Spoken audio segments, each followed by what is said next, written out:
In my last video, I brought you to my parents' home to talk about underconsumption core and how they underconsume, and you guys seem to like it. So in this video, I'm bringing you into my home to talk about how I underconsume. Though I'm not quite the underconsumption core as my parents, I do consume less than the average person. I don't spend a lot on everyday items, but I do spend on things I like cameras and shooting gear. Nobody's perfect, and everything in moderation.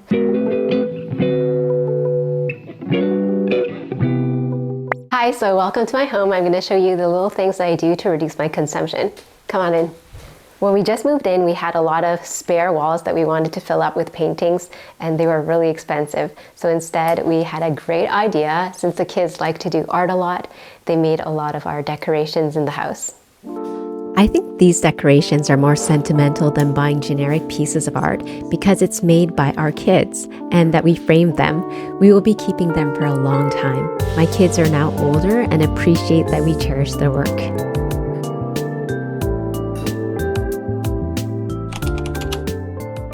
Table is over 20 years old. We got it when we just got married. It's from a store called Fly. It no longer exists. It was highly discounted, but it didn't come with chairs. So we got the chairs at another store. That was also on sale, and we had it. We still have it. We still love it. We use it at all our family events. Our TV stand is also from a store that no longer exists. It's 20 years old. And we got it. It was perfect because every time that our TV got bigger, it could still fit into the stand. In terms of kitchen, we save a lot of our overripe fruit, especially to put into our kombucha. This one has peach and ginger. This way I can flavor it and I don't have to throw it away in the garbage. Overripe fruit and the white part of watermelons I keep. I'm saving them. I grated and cut them in tiny pieces. I'm saving them to make different types of pastries and muffins. And here are the overripe apple and pear. I made all of these muffins using the overripe fruit that you saw. They're great snacks for my kids. And this way I'm using up every piece of fruit before it goes bad. Like really bad. I make a lot of my own breads. Like here I'm making pizza dough. And my own naan bread. A lot of bread comes packaged in plastic and it's really unnecessary because it's pretty simple to make and it's a lot cheaper too.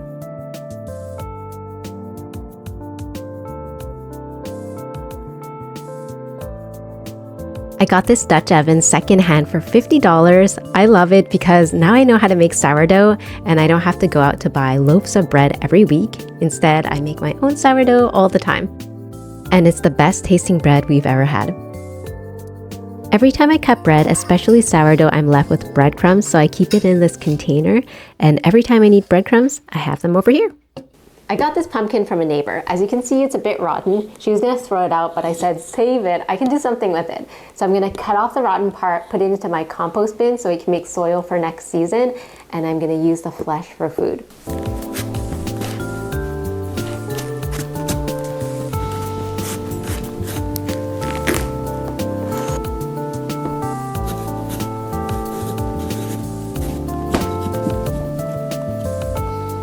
I'm keeping the pumpkin skins in a freezer bag, so next time I have a lot, I can make some veggie broth.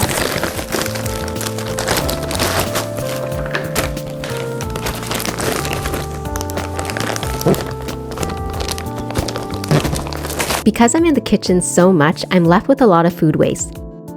If you send this food waste to landfill, it creates methane gas, which is a very harmful greenhouse gas. Composting is so beneficial. It improves soil structure and it's really useful since I do have a garden. My own waste creates compost to feed my own vegetables. I only have a tiny land to garden and figured planting vegetables was the best use of land, even if it was in my front yard. We get way more sun in the front yard and it was a no-brainer to plant there. This tiny garden feeds my family of 4. My garden is usually lush, but it's fall right now. It's getting cold now, so we have to bring in a lot of the vegetables. Growing your own food reduces your carbon footprint because you don't have to drive to the store and there's no packaging. We focus on planting vegetables that we love and eat on the daily. I also have organic vegetables because I don't have to rely on pesticides. The veggies taste so much more fresh, especially the cucumbers. Not to mention, being outside connects me with nature. It helps me with my mental health and is overall good for me.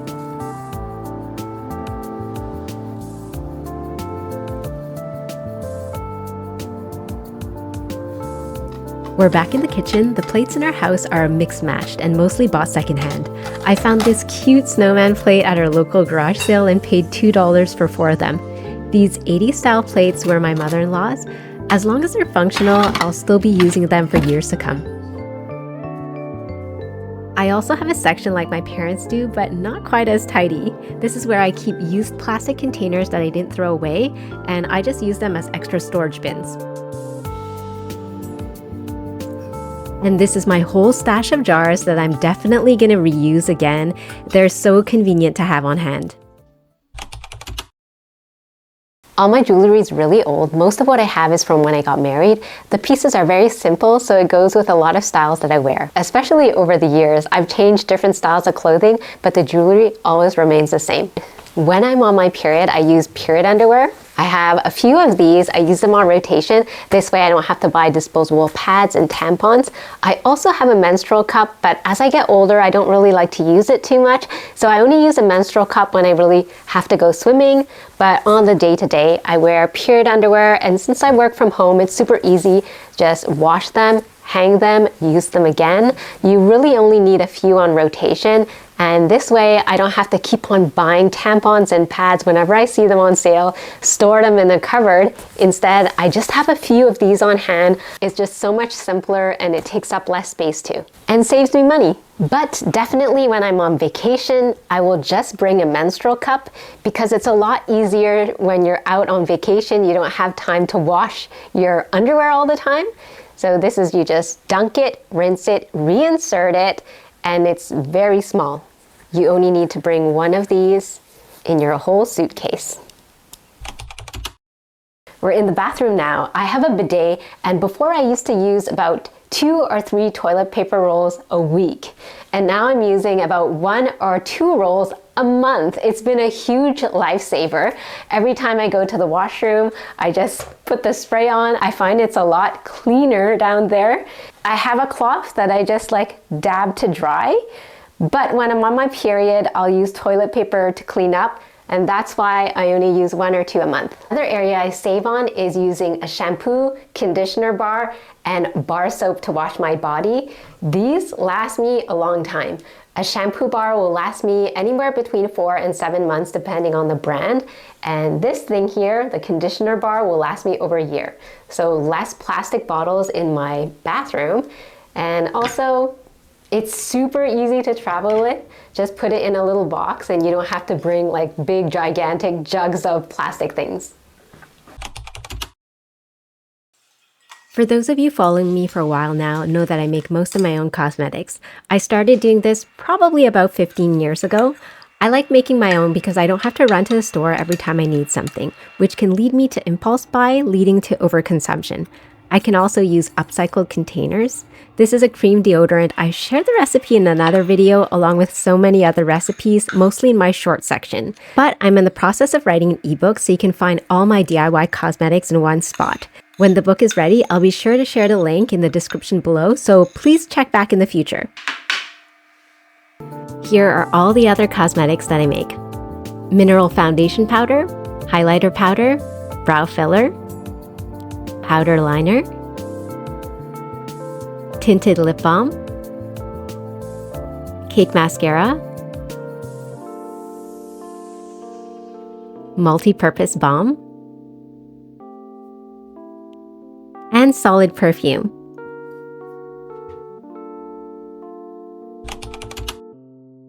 I love dresses, and these are all my dresses. They're all secondhand. Some of my friends' kids grew out of their dresses. I'm very small. I'm about 5 feet tall, and I fit 12 to 14-year-old kids' clothing. So the parents give them to me, and I'm super excited because I love the style of kids' dresses. They're very flowy and not very tight.